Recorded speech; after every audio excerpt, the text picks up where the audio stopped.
السلام عليكم واهلا بيكم في حلقه جديده. انت في الريمونتادا. باختصار كده هنخلي رجل برج العذراء يبقى زي الخاتم في صباعنا في ايه؟ في الحب. لو كنت شاطره ووقعتيه في حبك، انت مرتبطه بيه، مخطوبين، ايا كان الوضع ايه، عايزين بقى طريقه نتعامل بيها معاه في الحب، نخليه دايما يحبنا، دايما ما يزهقش منا، دايما ما نحسش ان هو مل لمجرد انا كبنت برغي كتير. وحاجات كتير جدا هنقولها في فيديو النهارده، ازاي تتعاملي مع رجل برج العذراء في الحب. هنجيبه سكه ونضحك عليه، مش هيطلع اذكى مننا، لا هيطلع اذكى مننا، هو دايما ذكي. لو كنت مهتمه برجل برج العذراء فاتبعي معايا الفيديو ده للاخر وصدقيني هتستفادي جامد جدا. يلا بينا نبدا حلقه النهارده.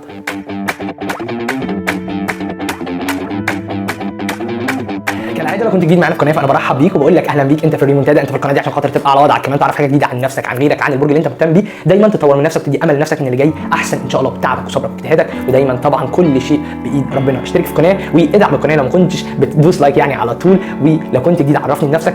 دايما اكتب لي في الكومنتات لان انا برد على كل كومنتات. طلبك بهتم بيه جدا. كمان لازم تتفاعل معايا علشان خاطر انا بحب احفظ كل ريمونتادويه. لازم تعرف كويس جدا ان هو ذكي، لازم تعرف كويس جدا ان هو ذكي قوي قوي قوي قوي قوي ومش سهل. احنا عايزين طريقه بسيطه نخليه ما يشوفش غيرنا، نخليه دايما لازق فينا، يحبنا على طول، ما يملش مننا. ازاي نتعامل معاه؟ هقول لك بكل بساطه، بس ما ينفعش انك تنفذي الطريقه دي وترجعي بعد كده تقلبي وترجعي تقولي انا زهقت، ترجعي تقولي انا مش عارفه. انا طريقه سهله جدا هنرتبها في كام نقطه. اول نقطه معانا علشان ما نطولش عليكم حلقه النهارده، ان هو دايما بيركز في كل تفصيله ودايما بيحب ان هو يهتم وبتاع افعال. طب انا مطلوب مني ايه؟ مطلوب مني ان انا اقعد ازعق دايما، مطلوب مني ان انا اقعد انكد دايما، مطلوب مني ان انا لازم كلمتي وطلبي يتنفذ على طول. طبيعي ان هو ينفذها لك لان هو باله طويل قوي، بس هو ما بيحبش الزن.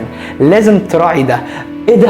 ما اشتكاش قبل كده؟ هو اشتكى لك يا ريمونتادا؟ هو ما بيشتكيش في موضوع الزن دوت. فخليكي انت اذكى منه، خليه يتعلق فيكي اكتر، خليكي دايما انت الطرف اللي بيسبق رد الفعل. هو نادرا لما بيتعصب، نادرا عصبيته وحشه.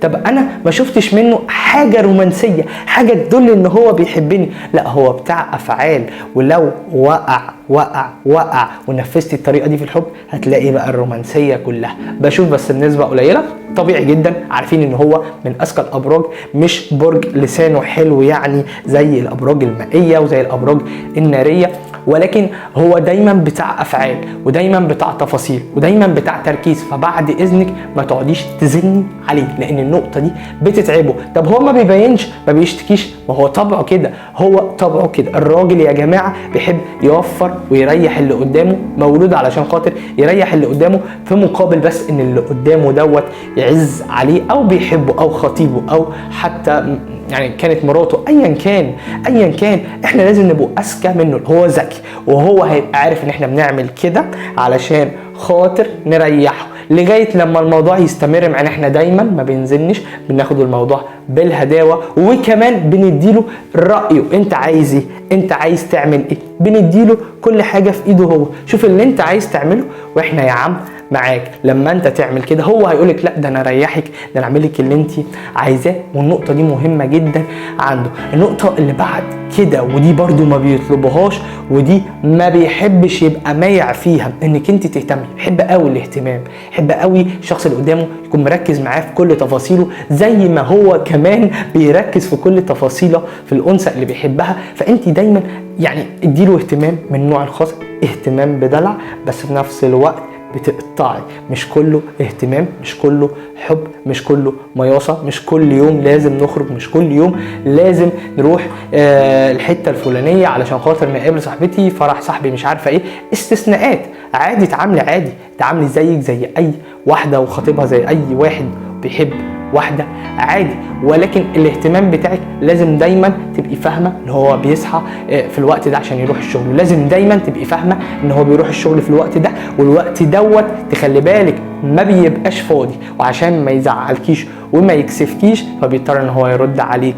طبعا كل واحد على حسب هو بقى موضوعه ايه مع برج العذراء. ممكن يكون في شغل، ممكن يكون في دراسه، ممكن يكون كاصحاب بيتقابلوا ايا كان، انا ما اعرفش طبعا، كل واحد ليه مواضيعه، فلازم نفهم ولازم نهتم، والاهتمام بتاعنا يبقى من النوع ده. انا عارفه هو مشغول فما ينفعش ان انا اكلمه وازن دلوقتي، ما ينفعش فضول ياكلني، لان كده انت بتريحيه، كده انت فاهمه دماغه. وهو نادرا لما حد يفهم دماغه، مش بيتلاقي. انا عارف ان الناس بتفهمه ان هو تنك وان هو لكن هو عكس كده تماما. لما تصاحبه فعلا صاحبه من اطيب فعلا الابراج اللي ممكن تتعاملي معاها. النقطه الاخيره والبعد كده، يا ريت مع الراجل ده ما تأمرهوش. يعني انا عايزه الحاجه دي، انا برتاح هنا، مش هقطع العلاقه ما بين صاحبي ده. انا شايف ان هو صاحبي عادي، بيغير جامد جدا، ولما بيتكلم بالعقل، بس بعد اذنك لازم نحترم مشاعره. طب ليه لازم نحترم مشاعره يا عمي؟ هو بيغير بس ساعات ما بيبينش، ما هو ما بيبينش عشان ما يزعلكيش، ولكن هو طبعه مش بيحب يبين او يشيل همه لحد. لازم تكوني مسبقه، مش عايزك تبقي اذكى منه، ولكن عايزك تبقي فهمانه وواعيه للي انت بتعمليه معاه.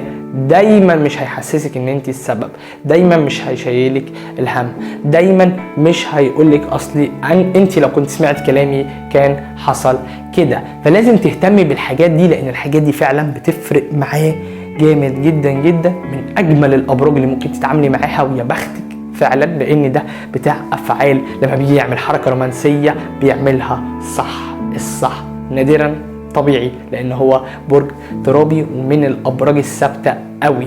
يا رب تكون الحلقه عجبتكم واستفدتوا منها.